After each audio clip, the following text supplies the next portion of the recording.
we're going to do a little bit of analysis now, so bear with us. But yeah, we've had now I'm going to go slow because they'll try and copyright me, so I'll be patient with this. But be patient with us. We had a great chat. I had a great chat with Jordan Pereira. I know NRL fans will know Jordan from his time at the Broncos and at Dragons as well. And he's retired now, but he contacted me on Instagram because I do some of my videos, and he said, "Would you like to get some feedback on how the players view a lot of this stuff in terms of edge defense?" And I was like, "Absolutely, bro."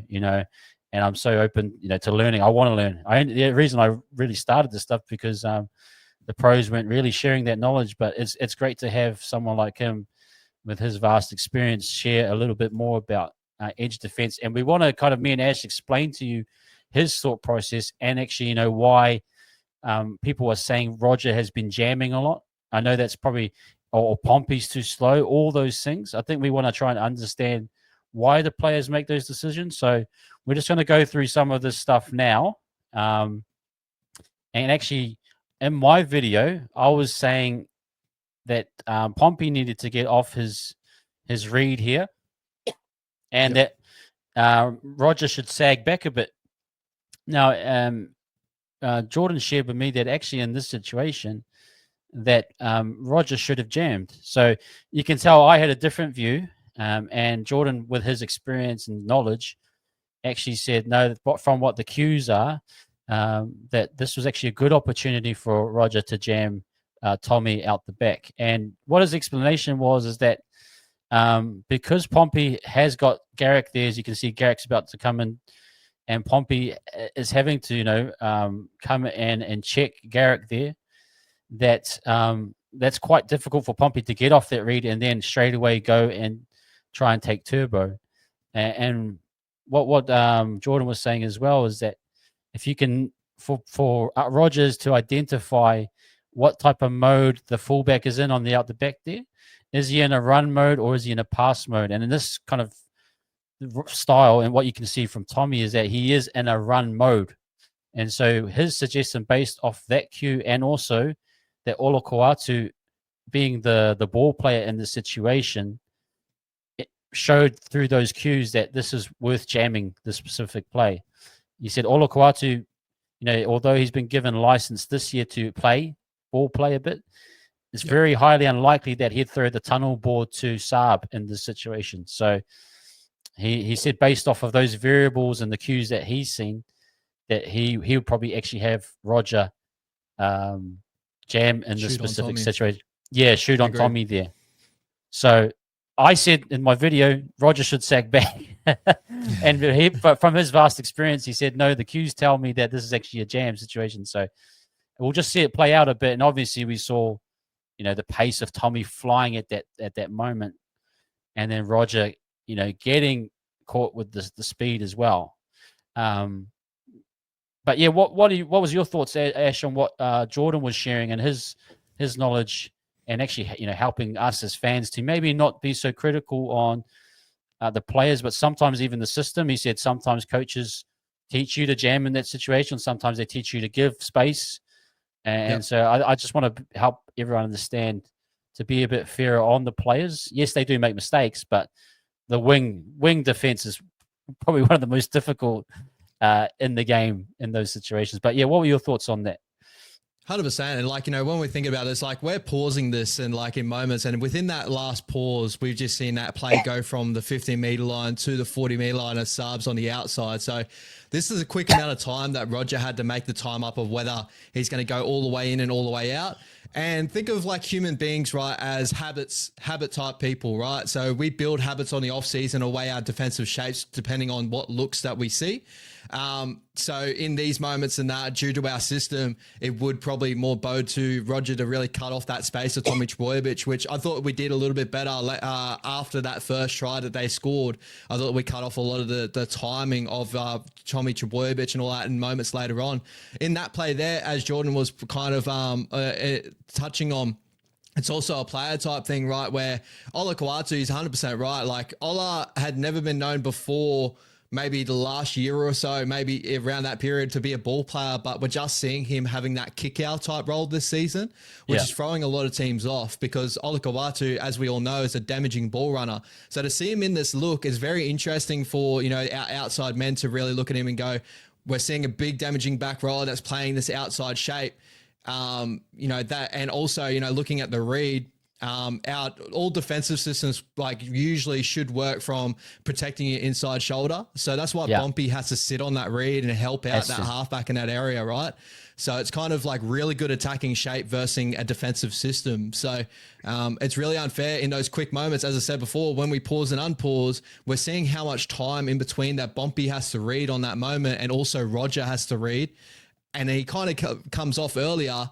In that time, if Roger pulled in earlier, it kind of would have had to be a tip on from Turbo, which he has the ability to do so. Yeah. But the high risk, high reward of an error getting turned over is what this defensive system should be entailing, depending instead of allowing the play to build out and the Seagulls to get momentum on our defensive line in general. So Geordie pinned that perfectly, and it's so good to hear it from a first grader, and especially a winger, because I feel like wingers, centers, they always get beat up in the media and that for certain moments like this, but people don't know how hard it is to defend overall. And we've had this chat before, is usually when we get to these parts of moments, usually defenses are broken down anyway. That's why you call it a defensive breakdown, right? Usually you want to beat everything from the middle.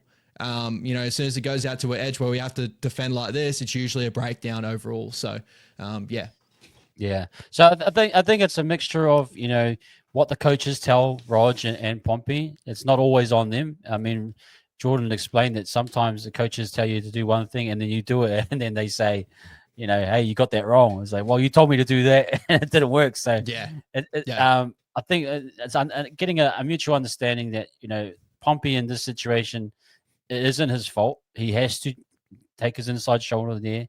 He does his best to release. Yes, Roger probably could have jammed that based on the cues.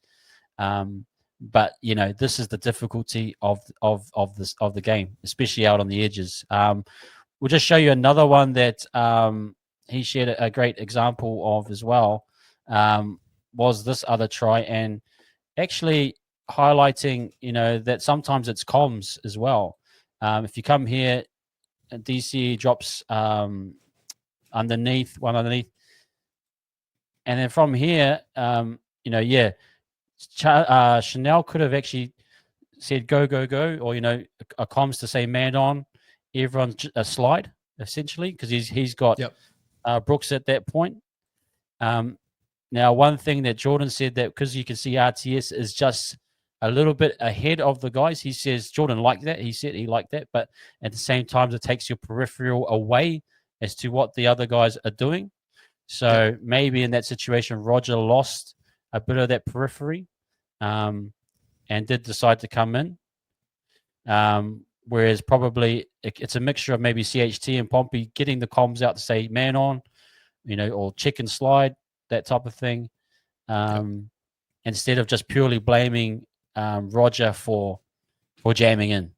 And again, the backs are always dealing with the problems that the forwards are unable to to things. So I think it's just a bit of that type of understanding as well. But what did you make of this play?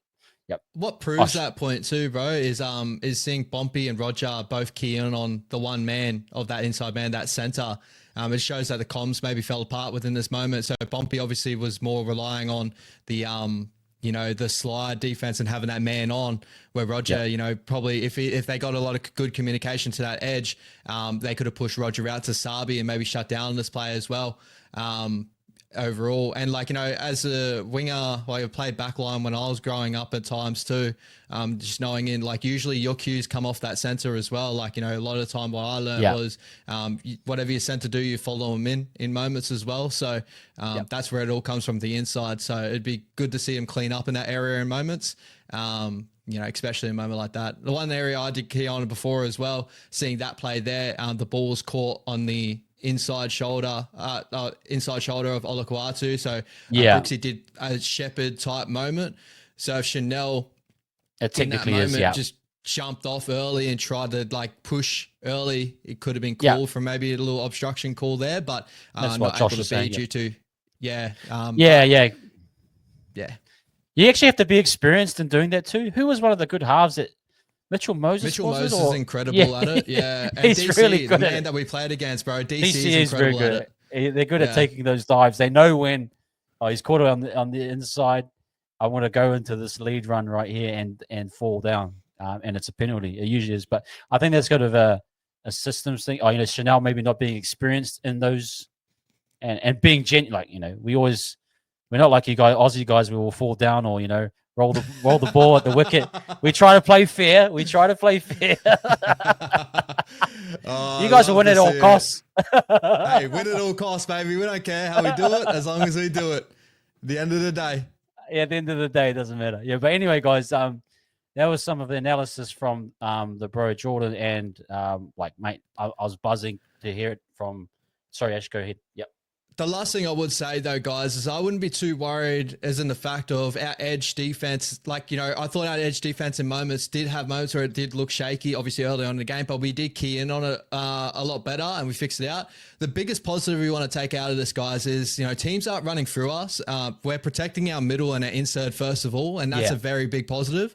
In all stages of rugby league, we don't obviously want the other team to score tries, but what's the position on the field we wanted them to score tries if they were to score tries? It is on the wings and on the edges. So obviously that conversion's a lot harder. So to be beat around that sort of side, it's not as bad as what people, obviously always say it is. It's not good to leak points, right? But, it'd be a lot worse to see softer tries as we've seen from the Doggies Titans game over the weekend. The Titans giving away a couple of really soft ones through the middle.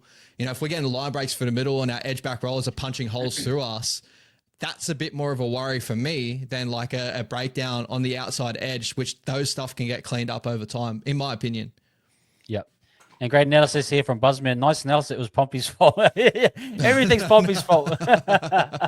Blame Pompey. Poor Pompey.